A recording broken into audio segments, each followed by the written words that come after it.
Just because you can do something doesn't mean that it was ever yours to do in the first place. When your capability becomes an expectation, it stops being a strength and it starts feeling a little bit more like a sentence. Burnout doesn't always come from doing too much. Sometimes it comes from what others should have been doing all along. Recognition is not the same thing as partnership. Being appreciated and being supported are two completely different things. Healing and changing begins the moment that you stop calling depletion normal. I had the feeling that you are the one making everything work, that you are the one holding it all together, and that if you stopped, even for a day, everything would fall apart.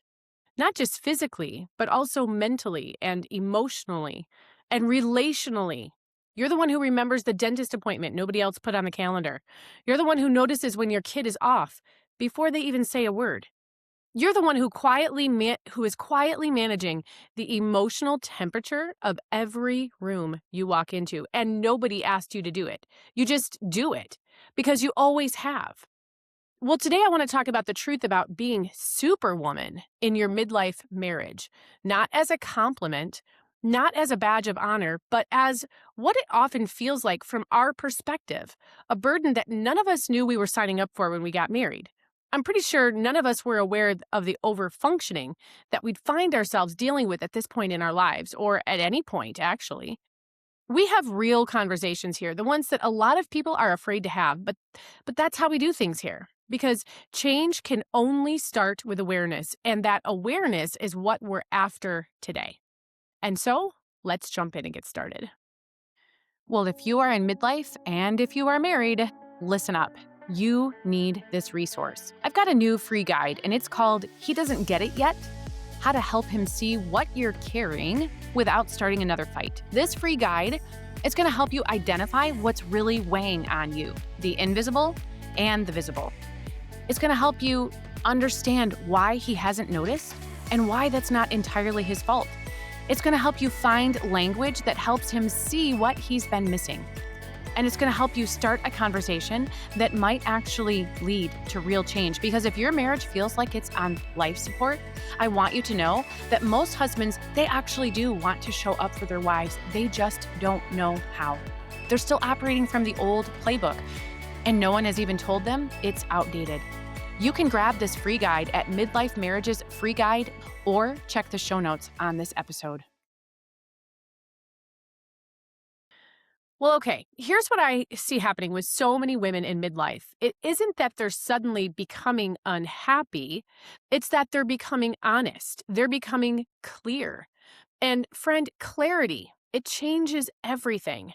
So welcome to the conversation today. I'm Jennifer Roskamp. I'm a certified strategist and life coach, and also founder of The Intentional Mom, The Intentional Midlife Mom, and my amazing community, Accomplished Lifestyle. So I am so glad that you are here, because this conversation is one that is probably going to hit home, close to home at least, for a lot of you. So today's conversation is one that I've been thinking about for a while, not because it's a comfortable conversation to have, it isn't actually, but it's necessary. And the reason I want to talk about this is because I keep talking to women, I keep coaching women, and I keep hearing the same story but told in slightly different words. Literally everywhere women are talking about what we're talking about today. These are the women who are doing everything. These are the women who are carrying everything. And these are the women who are exhausted in a way that sleep does not fix. So here's the thing. For years, many women have been praised for their ability to handle it all. We hear things like, "You're so capable. You're so organized. You just figure things out. I don't know how you do it." And here's the thing. Those qualities, they're real. You are capable. You are resourceful. You do figure things out. And I'm not here to take that from you or to minimize that in any way. Those are genuinely good things about you. But here's where it gets complicated.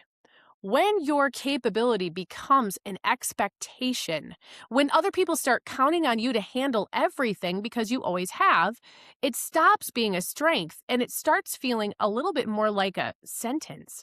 And there's a big difference between capability and responsibility. Just because you can do something doesn't mean that it was ever yours to do in the first place. Think about how this plays out in real life. You can manage the household schedule, so you do. You can remember the kids' activities, so you do. You can track the grocery list in your head while simultaneously having a conversation and mentally drafting an email that you need to send tomorrow. And so you do all of that at the same time. You can sense when your husband is in a mood and just adjust the entire evening to accommodate that mood, and so you do. You're capable of all of it and more. But that doesn't mean that you were supposed to carry all of it alone, indefinitely, without question. And here's what happens over time. The things that you're good at, the things that you step into once, maybe because you wanted to, maybe because someone had to, they slowly become yours by default, not because anyone sat down and made a deliberate decision, not because you agreed to it, but because you did it. And so it became your thing. And so you kept doing it. So it became expected. So now it would be an entire event to undo it. That's how the system gets built, quietly, incrementally, without any single moment that you could point to and say, that's where it started to go wrong. Many women mistake competence for obligation, and the longer they carry it, the more invisible the weight becomes to them and everyone around them. And so let me ask you something, and I want you just to really think on this for a second. When did being capable quietly become being responsible for everything for you? Because I promise you, there was a moment. It probably didn't happen all at once. It crept in slowly. One small thing was handed off. There was one need that was going to go unmet. One gap that you stepped into because someone had to. And over time, those gaps became your territory, not by choice, but by default. That's the truth about what it means to be Superwoman. It's not a title that women ever audition for. It's a role that they fall into, and then they spend years trying to carry that role without breaking underneath it all.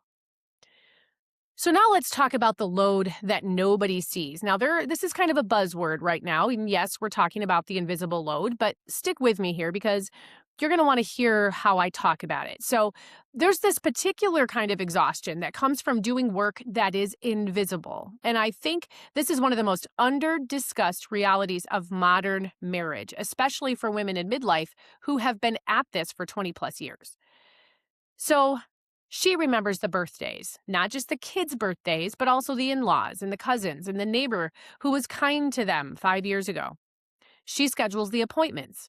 There's the pediatrician and the dentist and that follow-up call that she's been meaning to make for her husband because she knows he won't remember, or he'll be too inconveniently busy to handle it himself, like he should. She notices when someone is upset before they say a word. She reads the room and she adjusts. She manages family relationships. She keeps the peace. She smooths things over. She makes sure that everyone feels included. She tracks the groceries, the household supplies, the kids' school events, the permission slips, the teacher conference dates. She knows what needs to be done before anyone else in the room even knows it exists. And she does all of this on top of whatever else she carries professionally or personally, because it's just part of how she moves through the world. The hardest work in many marriages is the work that nobody can see. And here's what makes it so draining. Invisible work doesn't get acknowledged because you can't acknowledge what you can't see. The people around her aren't necessarily bad people. They're just not carrying the mental load. They don't see it because they've never had to see it. Now, I want to share something personal here because I think it matters. This isn't just something that I coach women through from a distance. This actually is me, Superwoman, right? This is who I am and who I have been for a long time. I am not standing on the other side of this whole experience and looking back at a problem that I've fully solved. In reality, I'm only a few steps ahead of you, actively working my way out of being Superwoman. And some days, it doesn't feel like I've made many steps at all. In all honesty and transparency, again, because that's how I do things here, there have been a lot of uncomfortable conversations with my husband recently. A lot. And there will be more. Because this doesn't get untangled in one conversation, no matter how good that conversation goes. All of these things that you've been carrying, they get untangled slowly in a conversation that goes imperfectly, probably over a long span of time with more honesty than is going to feel comfortable and more grace than feels easy. But here's the thing about my husband. I don't think he sees the Superwoman label as anything other than a compliment. And I get that. I understand where it comes from. He watches me manage and organize and hold everything together, and he thinks he's telling me that I'm incredible. But it just doesn't feel that way to me anymore. It feels like a description of a role that I didn't fully choose and I can't seem to put down. It feels like being seen for what I do rather than who I am. And the longer I carry it, the less it feels like a compliment, and the more it feels like an expectation that I am trapped inside. And so if you're in this too, if you're still very much in the middle of being Superwoman, not past it, not healed from it, just trying to figure out what's going on and trying to find your footing, I want you to know that I am right there with you. I don't have a tidy ending to offer on this one. I just have honesty. And I have found that honesty, as uncomfortable as it is always the best starting place. And here's what that honesty has taught me about the burnout that can so often accompany this Superwoman syndrome. Because here's the truth. Burnout doesn't always come from doing too much. Sometimes it comes from what others should have been doing all along. And that distinction matters enormously because if you believe burnout is just about working too hard, the solution sounds like it would be working less, right? Taking a bubble bath, getting a massage, going to bed early. And yes, rest does matter. But rest does not and will not fix an unsustainable system. Rest is a band-aid when what you really need is a completely different structure in your home management and in your marriage. If you understand that burnout can come from carrying an unfair distribution of labor for years, sometimes decades, then the real issue isn't your output, it's the system. A system that depends on your over-functioning. A system where your ability to hold everything together has become so normalized that nobody around you even sees it as labor anymore. It just looks like a typical Tuesday. It just looks like how you are. And somewhere along the way, without realizing it, you became the load-bearing wall, the thing nobody thinks about until it starts to crack. Now, here's where things get complicated because often women are praised for this Superwoman role, right? They're not criticized, they're praised for overfunctioning. We hear things like, you're amazing, and I don't know how you do it all, and we'd be lost without you, and you're the glue that holds everything together. And those comments are usually sincere. The people saying them genuinely mean them. They're not being sarcastic, and they really do think that you are incredible. They really do recognize on some level how much you carry, how much you contribute, how much would actually unravel without you. And yet, recognition is not the same thing as partnership. That probably hit home right there. That's where we've been going a little off the rails, right? And we've not been able to see clearly what's happening. Recognition is not the same as partnership. Being appreciated and being supported are two completely different things. Yeah, this is starting to make sense now, right? A compliment doesn't change the distribution of labor. Again, I want to say that again because I need you to hear it. A compliment does not change the distribution of labor. Being told that you're amazing does not mean that someone is going to step up and start carrying more. Being called the glue does not mean that someone is going to ask what holding everything together is actually costing you. And this is the part that quietly destroys women over time because it is very hard to be frustrated about something that sounds like a compliment. Well, if you are in midlife and if you are married, listen up. You need this resource. I've got a new free guide and it's called He Doesn't Get It Yet. how to help him see what you're carrying without starting another fight. This free guide is going to help you identify what's really weighing on you, the invisible and the visible. It's going to help you understand why he hasn't noticed and why that's not entirely his fault.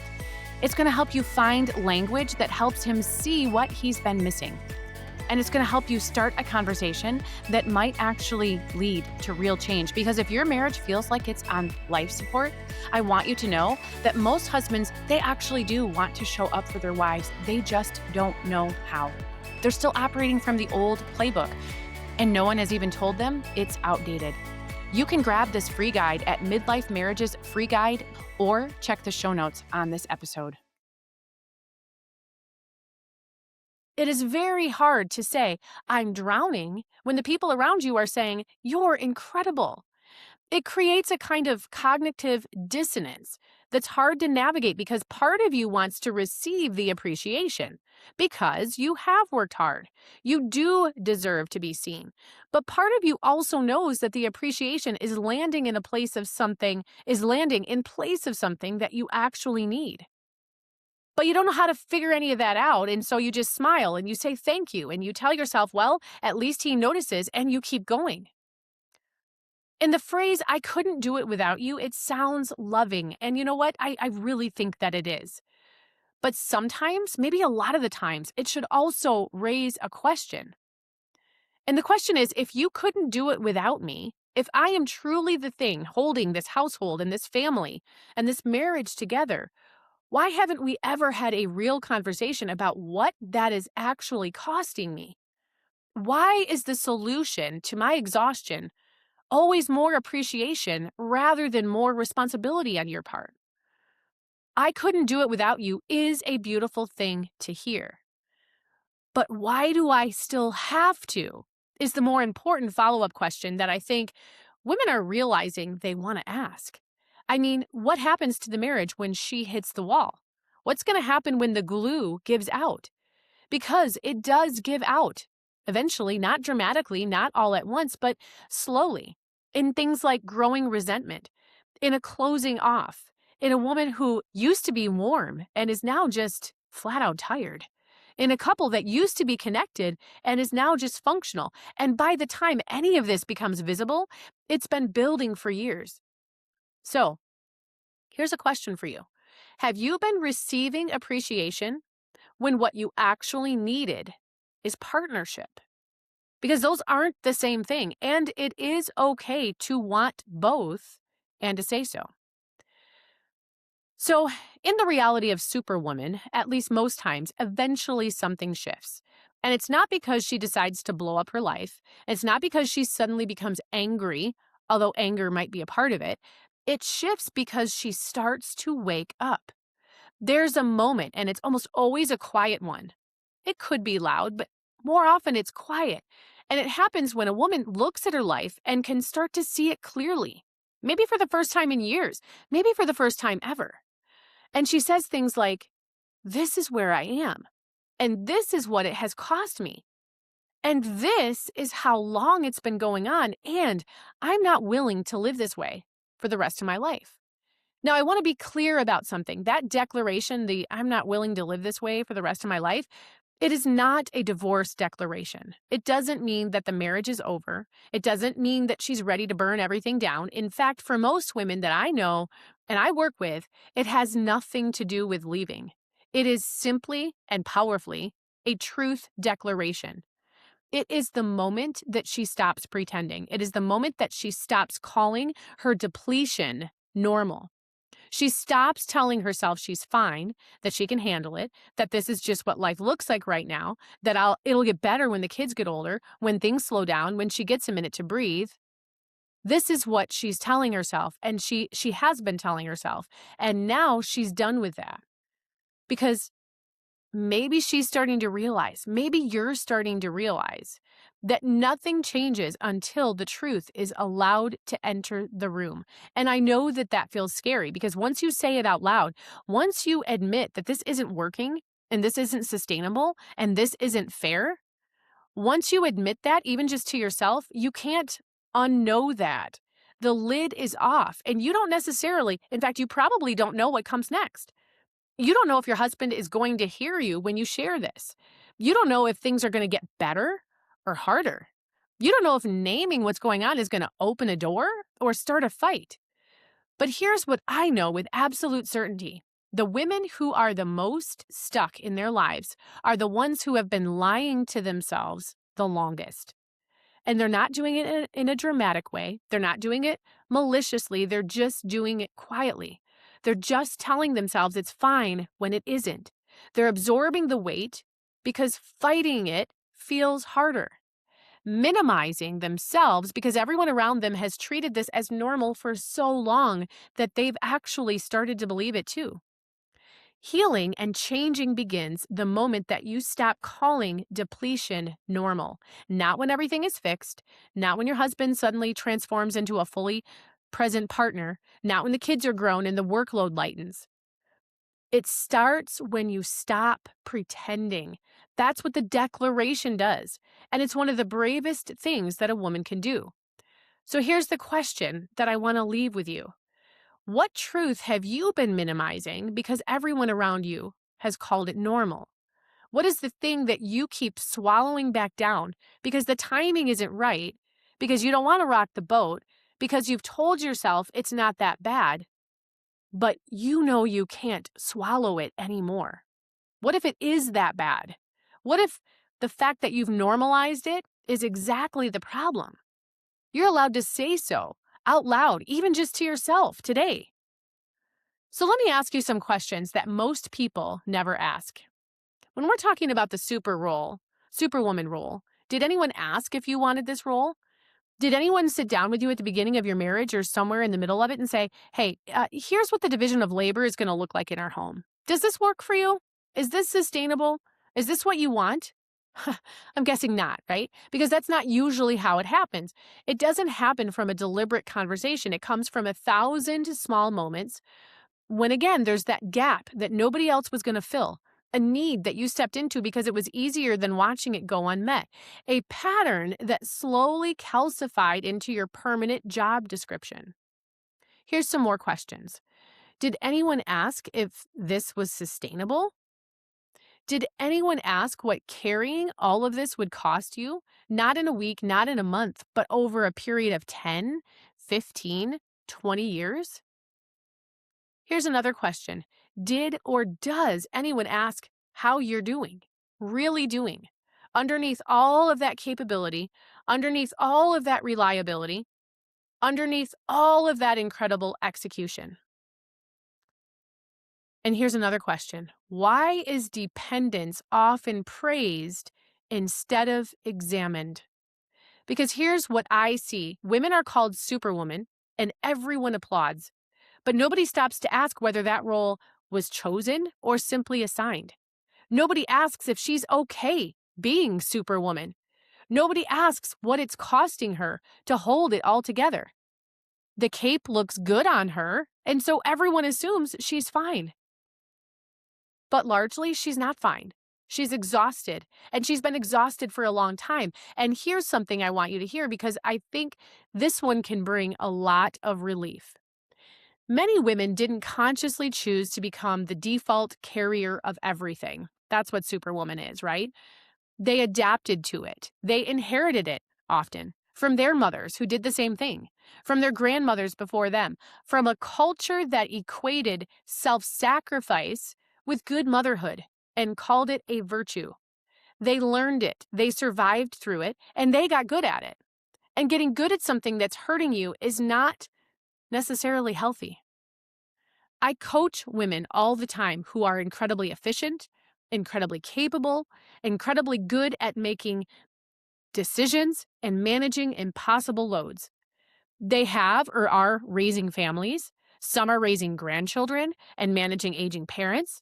They work and they do most of the things at home.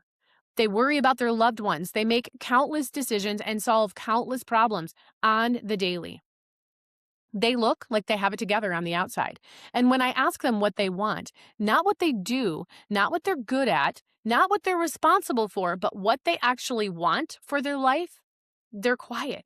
sometimes for a long time because nobody has asked them that in a very long time. And that question, what do you actually want? It can feel almost dangerous when you've spent years defining yourself entirely by what everyone else needs. But it is such an important question to ask yourself. Not because your needs matter more than anyone else's, but because they get to matter as well. And somewhere along the way, that truth got buried underneath a very long to-do list. So why does all of this unsettling and all of this, I'm seeing it now, and all of this uncertainty come to head in midlife? Because midlife doesn't create the problem. Midlife just exposes it. Here's what I mean. In your 20s and 30s, you could outrun it. You had more energy. The kids were younger and the chaos was just expected. You were building something, a family, a marriage, a life, and the work felt purposeful, even when it was exhausting. And you know what? You could white knuckle through the hard seasons and tell yourself it would get easier. And then midlife hits. The body gets louder. You can't push through the way you used to. Sleep deprivation used to be manageable. Now it wrecks you for days. You used to be able to stay late and wake up early and run on fumes. And now your body is sending you very clear signals that that era is over. And the exhaustion, it gets harder to ignore. It's not just a tired exhaustion. It's weariness that settles into your bones. It's a heaviness that you can't shake. And then resentment starts surfacing. Things you've quietly been absorbing for years without consciously deciding to absorb them, they start coming up now.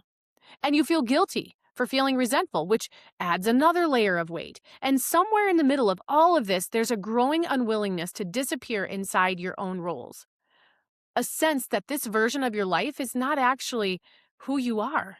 A voice, maybe a quiet one, maybe not so quiet, that says, I have more to give than this. I am more than this. And if this is all there is, something has to change. Midlife has a way of making the unsustainable feel sustainable, and that is not a crisis, that is clarity. You don't need to burn it all down. I want to be really clear about that. You don't need to blow up your marriage or your family or your life, but you do need to tell the truth. You can love your family and still be honest with yourself. You can stay committed without staying depleted. You can serve your people without disappearing inside your responsibilities. The goal isn't to stop caring. The goal is to stop carrying everything alone.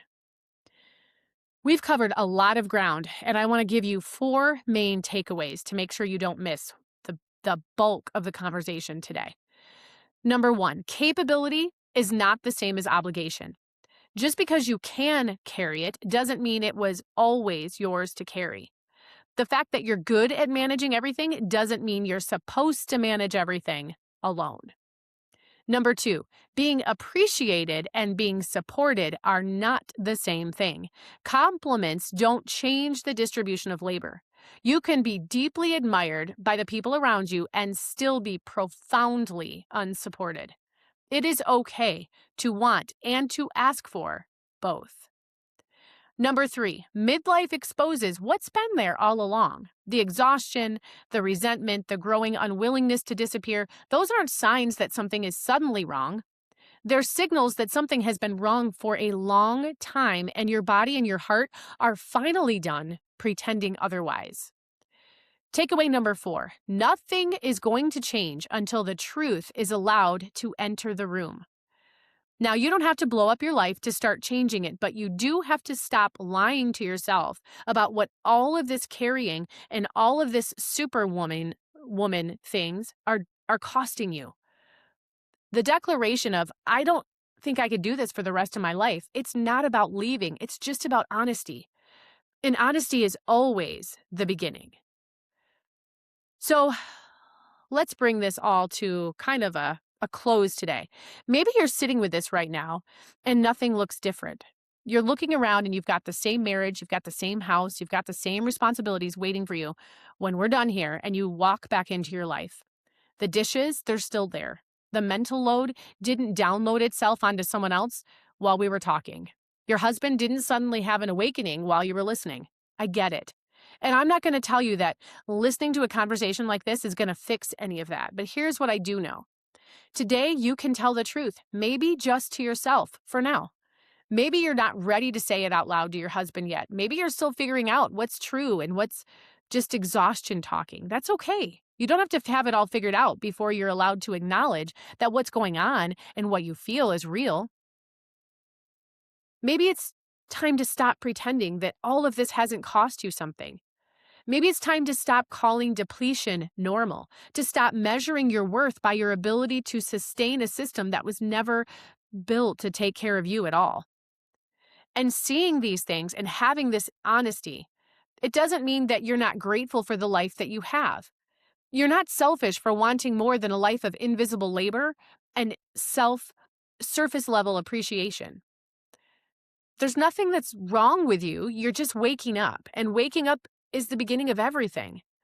The women that I work with, the ones who make the most powerful shifts in their marriages and in their own sense of self, they're the ones who they're not the ones, let me clarify, they're not the ones who had heated conversations and issued ultimatums or really laid down the law, right? They're the ones who just got honest. They're the ones who stopped tolerating their own disappearance. They're the ones who decided quietly, firmly, with zero drama, that this version of their life was not theirs forever. And they started there. Not with a plan, not with a perfect conversation, not with every answer figured out. They just started with the truth. Friend, you're allowed to start there too. You are allowed to want a different kind of life, a different kind of partnership, a different relationship with your own needs and your own worth. You can love your family and also love yourself. You can stay committed without staying depleted. You can serve your people without disappearing inside your responsibilities, and you can start again at any moment. Well, if this conversation hit close to home, if you found yourself nodding along or getting a little teary eyed, or maybe you felt kind of that quiet ache of recognition, I want to hear from you. Leave a comment down below and tell me what part of this episode felt the most true for you. Because naming it and naming it out loud is often the first step towards changing it. And if you're ready to start actually moving forward, not just feeling seen, but taking real action, I want to invite you to come jump on a coaching call with me sometime. We've linked a page in the notes where you can find out more about how to do that.